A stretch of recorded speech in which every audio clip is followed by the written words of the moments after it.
President Trump's metal tariffs are set to help the U.S. protect its industries and contain mainland China's growing political and military influence across the globe.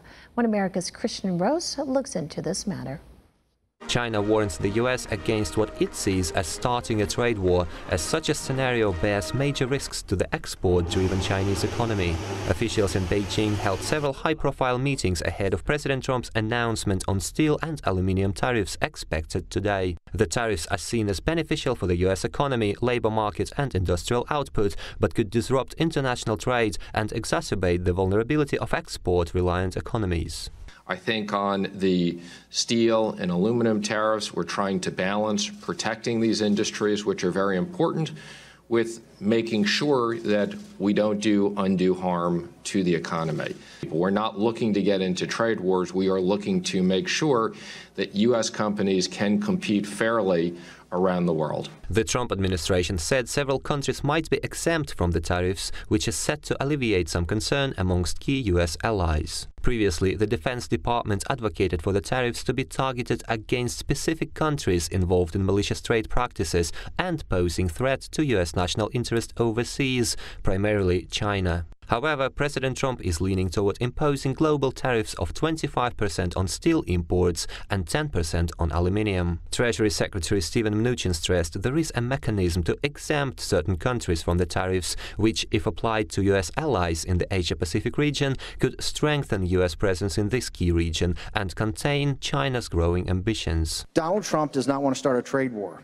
However, he is going to get on the table, and the only way you can get it on the table, because there's been enough happy talk. There's been enough strategic economic dialogue with the Chinese. It's all happy talk. Now, President Trump has pulled the trigger. Meanwhile, the tariffs are expected to deal a serious blow to China's slowing economy. Chinese GDP is expected to grow 6.5% this year after posting 6.9% growth last year.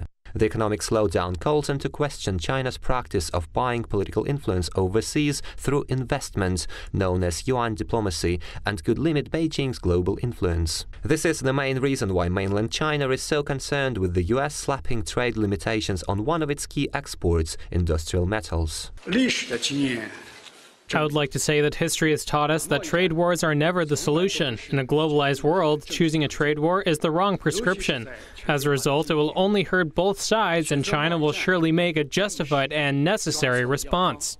U.S. military officials have repeatedly expressed concerns with the international effects of yuan diplomacy, which includes the Belt and Road Investment Initiative, highlighting China's $1.4 trillion investment in overseas infrastructure. This enabled China to boost its presence in the Indian Ocean and the strategically important Straits of Malacca, a narrow maritime corridor which, if blockaded by the U.S., could cut China off its main source of oil in the Middle East and its lucrative mining projects in Africa. The march of China, the President Xi proclaiming himself emperor or president for life, this shows a geopolitical expansion that the West is going to have to answer.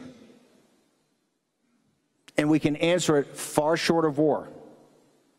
But it's got to be information warfare and economic warfare has to be engaged. Realizing the U.S. industrial metals tariffs are inevitable, Beijing is preparing to introduce unconventional measures of fiscal and possibly monetary stimulus in order to support its GDP expansion. Earlier this week, the central government announced a $125 billion fiscal package, including tax cuts, with the door open for more accommodation to come. This year, there will be less fiscal stimulus, as you can see from the work report of Li Keqiang, that the deficit GDP ratio has been adjusted down. Will it affect China's growth? Of course. But how much?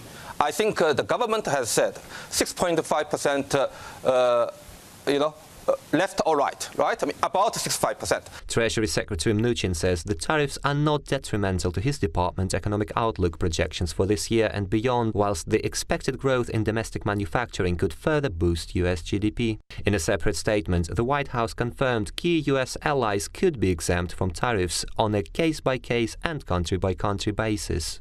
Kristian Rouz, One America News. We can use your help. Call your cable provider and kindly demand that One America News is added to your lineup. Call today.